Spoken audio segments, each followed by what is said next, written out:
We all know someone who seems to get more done in a day than most do in a week.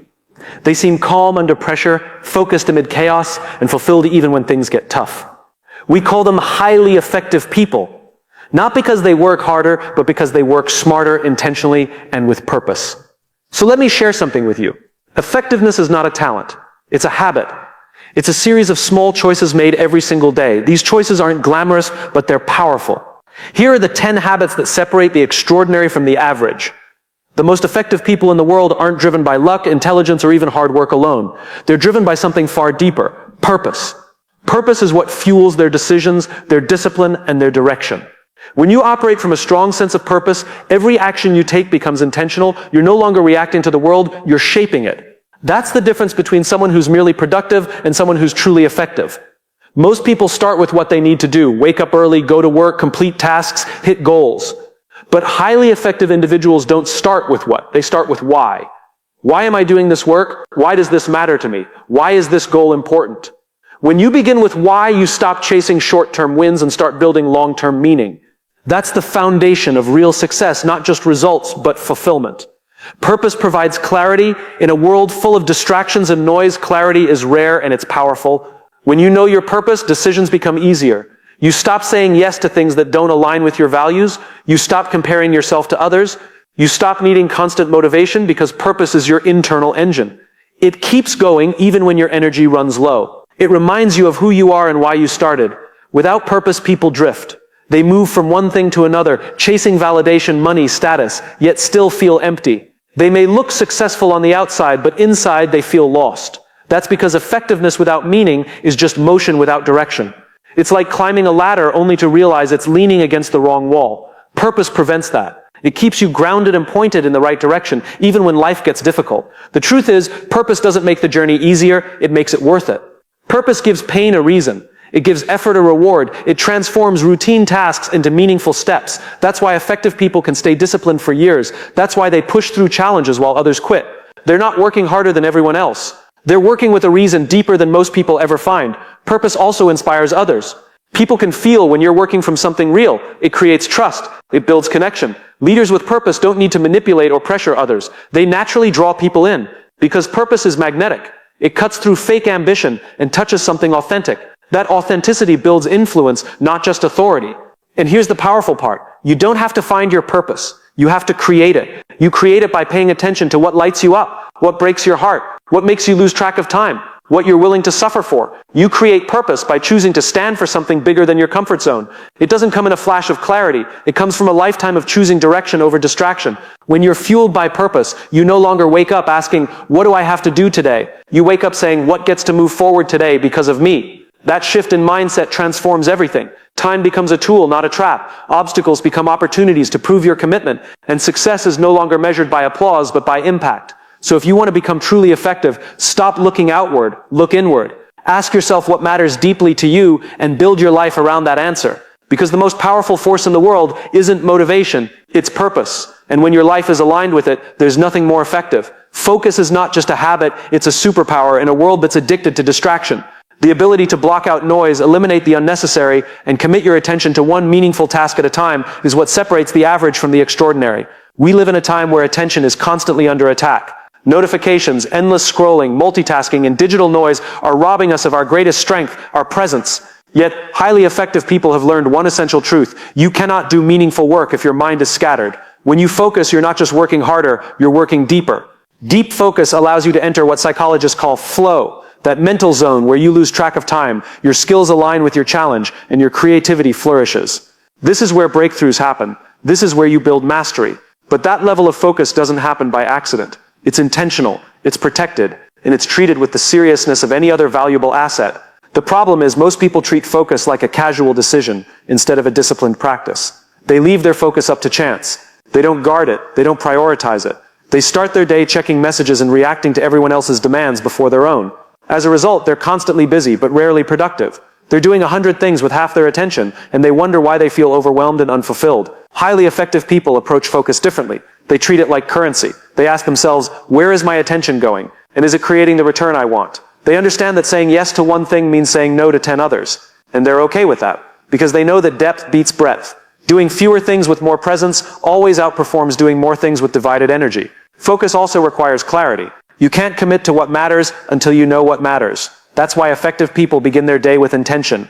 They don't just create to-do lists, they prioritize. They identify the one or two things that, if completed, would move the needle most. Then they dedicate uninterrupted time to those tasks. No checking email, no bouncing between tabs. Just one task, one window, one goal. That's focus. Focus is also about boundaries. It's about learning to say no again and again. Not because you're rude, not because you're better, but because your mission matters. People who don't respect your focus usually don't respect your growth. And the truth is, you can't be available to everyone and still be effective. You have to protect your time, your energy, and your mental space with intention. That means turning off your phone. That means scheduling time to think, to create, to go deep. That means working smarter, not just longer. Focus isn't about intensity, it's about consistency. Anyone can focus for 20 minutes, but the people who rise are the ones who build systems to focus daily. They structure their day around it. They train their mind to return to the task. They treat distractions as enemies of progress. Over time, this consistency builds momentum, and that momentum builds confidence. You begin to see real results, not because you're trying harder, but because you're finally giving your best energy to your most important work. In the end, focus is a choice. Every time you pick up your phone, respond to another message, or jump to a new task, you're making a decision. You're either moving closer to your purpose or away from it. That's why focus is a superpower, because it's rare, because it's valuable, and because it changes everything. If you want to do meaningful work, if you want to grow, if you want to live a life that matters, then master your focus. Because where your focus goes, your life follows. Growth isn't just about pushing yourself harder or doing more. Real growth comes from discipline, and discipline requires boundaries. Without boundaries, your time, energy, and attention are constantly hijacked by things that don't align with your purpose. Boundaries are not walls that keep the world out. They are filters that allow you to focus on what truly matters. They're how you protect your priorities, your peace, and your personal evolution.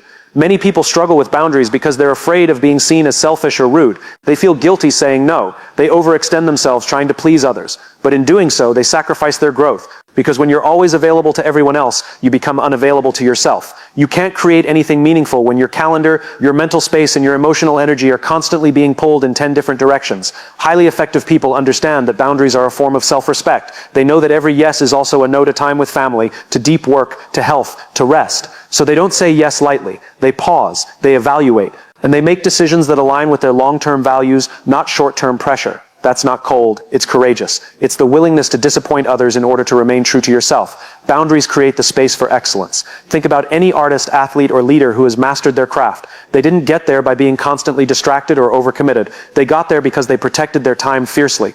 They created routines, environments, and expectations that supported their goals. That's what boundaries do. They build the structure in which growth can happen. They turn intention into action. Without boundaries, burnout is inevitable. You might feel productive for a while, but it's an illusion. You're just reacting, responding to messages, demands, noise. It's exhausting, and it's not sustainable. Boundaries allow you to recover, to recharge, and to show up with energy and clarity. They are not signs of weakness, they're strategies for longevity. Setting boundaries is also how you teach others to treat you. If you're always available, people will expect you to always be available. If you never speak up, people will assume you're okay with being overwhelmed. But when you set healthy limits with kindness and firmness, you send a message: my time is valuable, my energy is limited, and my goals matter. You create a standard, and people either rise to it or they don't. Either way, you stop shrinking yourself for the comfort of others. Boundaries aren't just about time, they're also emotional. Protecting your mindset is just as important as protecting your calendar. That means stepping back from negativity. It means not allowing toxic conversations, unhealthy comparisons, or draining relationships to live rent-free in your mind.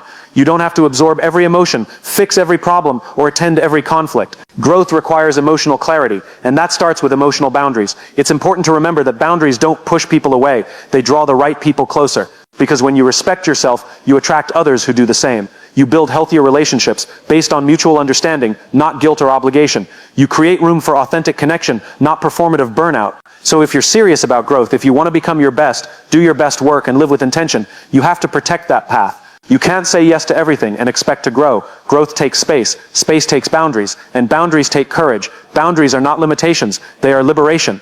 They don't restrict your life, they refine it. And in that refinement, you create the conditions where real sustainable growth can finally thrive. In life, we are constantly faced with decisions, some big, some small, but all of them shaped by our emotions. The ability to master your emotions isn't about suppressing how you feel. It's about understanding your emotions so they don't control you. Emotional mastery is the difference between reacting and responding, between chaos and clarity. It is one of the most powerful skills any effective person can develop because it directly influences the quality of their decisions. When you lack emotional control, your decisions become impulsive. You speak too quickly, commit too soon, retreat too fast. You let fear stop you, anger blind you, and anxiety rush you. Emotions are powerful drivers, but when left unmanaged, they lead you into regret. Emotional mastery is not about denying emotion, it's about owning it. It means recognizing the emotion you're feeling, understanding where it's coming from, and deciding what to do with it consciously. Highly effective people don't make big decisions when they're overwhelmed. They don't send the email when they're angry. They don't quit just because they feel tired or defeated. They pause, they reflect, they ask, is this feeling permanent or is it passing? That pause is a superpower. It allows reason to re-enter the room. It creates space for thought over impulse, and in that space, better decisions are made. Mastering your emotions doesn't mean becoming robotic. It means being centered. Life will always throw challenges your way. You will be criticized, misunderstood, underestimated, and pressured. But how you respond to those moments defines who you become. Emotional mastery gives you control in situations that feel out of control. It turns obstacles into opportunities to show discipline and self-awareness. One of the most common emotional traps is reacting out of fear. Fear of failure, fear of judgment, fear of missing out. When fear leads, your choices become defensive. You start playing not to lose instead of playing to win. But when you master fear, when you see it, name it, and move through it, you reclaim your power. You make choices from a place of strength, not scarcity. Anger is another emotion that clouds judgment. It demands immediate action. But effective people don't confuse intensity with clarity. They know that decisions made in anger often damage relationships, reputation, and long-term progress. So they don't let emotion make the decision. They let it inform the decision. They ask, what is this emotion trying to teach me? That curiosity leads to insight. That insight leads to wisdom. Emotional mastery also means managing your highs, not just your lows. When things go well, it's easy to get overconfident, to lose humility, to take shortcuts. But emotional maturity keeps you grounded. It reminds you that the goal isn't just to feel good, it's to do good. It's not about chasing emotional highs. It's about staying aligned with your purpose, no matter how you feel in the moment. Self-awareness is at the heart of emotional mastery. When you know your emotional patterns, your triggers, your defaults, your blind spots, you give yourself the chance to change them. You don't repeat the same mistakes. You start to make decisions that align with your values, your goals, and your long-term vision. In the end, emotional mastery doesn't mean you never feel. It means you feel fully, but choose wisely. It means your emotions work for you, not against you. It allows you to move through life with clarity, make decisions with confidence, and lead yourself and others with strength. Because when you master your emotions, you master your choices. And when you master your choices, you shape your destiny. That's not just emotional intelligence, it's emotional power. And it changes everything. Success is not built on what you already know, it's built on your willingness to keep learning. For highly effective people, learning is not optional. It's not something they do only when convenient. It's non-negotiable. It's embedded into how they live, how they work, and how they lead. They don't see learning as a phase of life that ends after school. They see it as a lifelong responsibility to themselves and to the people they influence. The world is constantly changing. Technology evolves, industries shift, people grow, and challenges arise that didn't exist yesterday. If you stop learning, you start falling behind, no matter how talented you are. What once made you successful becomes outdated. What once set you apart becomes average. Learning is what keeps you sharp. It's how you stay relevant. But more than that, it's how you stay alive inside, curious, engaged, and growing. Highly effective people are never satisfied with what they already know, not because they're insecure, but because they're hungry. They understand that there is always more to discover, always a deeper level of mastery, always a better way to serve. They are humble enough to admit that they don't have all the answers. That humility is what opens the door to growth. Arrogance closes it. Learning doesn't only come from books, courses, or classrooms. It comes from observation, from asking better questions, from listening more than speaking, from reflecting on what worked and what didn't, from being open to feedback, even when it stings. Highly effective people don't just learn for the sake of knowledge. They learn to improve, to adapt, to evolve. And perhaps most importantly, they learn from failure. While many people see failure as a sign to quit, effective individuals see it as data, as feedback, as the raw material for improvement. They don't run from failure. They mine it for lessons. Every mistake is a teacher. Every setback is a classroom. This mindset transforms failure from something painful into something powerful. Making learning non-negotiable also means protecting time for it. In a busy world, growth won't happen by accident. You have to create space for it, whether it's reading 20 minutes a day, journaling, listening to podcasts during a commute, or scheduling time each week for reflection. Effective people prioritize learning like they prioritize health or relationships. It's not something they hope to get to, it's something they make time for. Another hallmark of people who treat learning seriously is their ability to stay curious. Curiosity isn't something you're born with. It's something you choose to cultivate. It means asking, why is this the way it is? Or how could this be done better? Instead of assuming you already know. It means seeing every conversation, every experience, and every challenge as a chance to expand your perspective. Learning also means unlearning. Sometimes the most powerful thing you can do is let go of outdated beliefs, strategies, or habits that no longer serve your growth. That takes courage, but it also takes self-awareness, the ability to recognize when what got you here won't get you there. Ultimately, when you make learning non-negotiable, you build a life that's always moving forward. You become more valuable, not just in your work, but in how you think, relate, lead, and live. You stop fearing change because you know you can adapt to it. You stop competing with others because you're focused on becoming a better version of yourself. So whether you're just getting started or already at the top of your field, remember this: your edge is not your experience or your title. It's your willingness to keep growing. Stay curious, stay teachable, keep learning, not because you have to, but because you choose to. That's the mindset that leads to lasting impact. Reinvention is not a one-time event. It's not something you do only when life forces you to. Reinvention is a lifestyle, a mindset of continuous evolution, adaptation, and growth. The most effective people in the world don't wait for change to push them. They initiate it. They understand that who you are today can't carry the weight of the goals you have for tomorrow. To rise to the next level, you have to become someone who can handle it. That requires constant reinvention. Life moves fast. The world is evolving. Industries are shifting, and expectations are rising. If you cling to who you used to be, your past achievements, your comfort zones, your old identity, you get stuck. Reinvention is the antidote to stagnation. It means letting go of what no longer serves you. It means being willing to look at your habits, your mindset, and your beliefs with honesty and asking, is this still helping me grow? Reinvention is not about losing yourself. It's about finding more of yourself, the parts you haven't activated yet, the strengths you haven't fully expressed, the courage you haven't consistently lived. It's a decision to evolve on purpose, rather than by accident. And that decision is what separates people who adapt and thrive from those who simply survive. Effective people see reinvention as a responsibility. They know that if they want to lead, serve, and grow, they can't stay the same. They have to keep sharpening their edge. Reinvention means staying humble enough to learn, brave enough to change, and disciplined enough to follow through. It's uncomfortable, it's risky, but it's the price of transformation. Most people resist reinvention because it demands the death of the familiar. It requires you to question who you think you are and release the comfort of certainty. But what they don't realize is that holding on to the old version of themselves is costing them more than they think. It's costing them momentum, peace, opportunity, and growth. Reinvention is hard, but staying stuck is harder. True reinvention starts with self-awareness. You have to notice when you're outgrowing your environment, your habits, or your identity. You have to be willing to disrupt your own patterns before life does it for you. That might mean shifting careers, redefining success, building new skills, or changing how you show up every day. It's not about making a dramatic change once. It's about being committed to small changes continuously. Reinvention also requires vision. You can't change who you are unless you know who you want to become. You have to see a version of yourself that's bolder, wiser, more focused, and then start aligning your actions with that vision.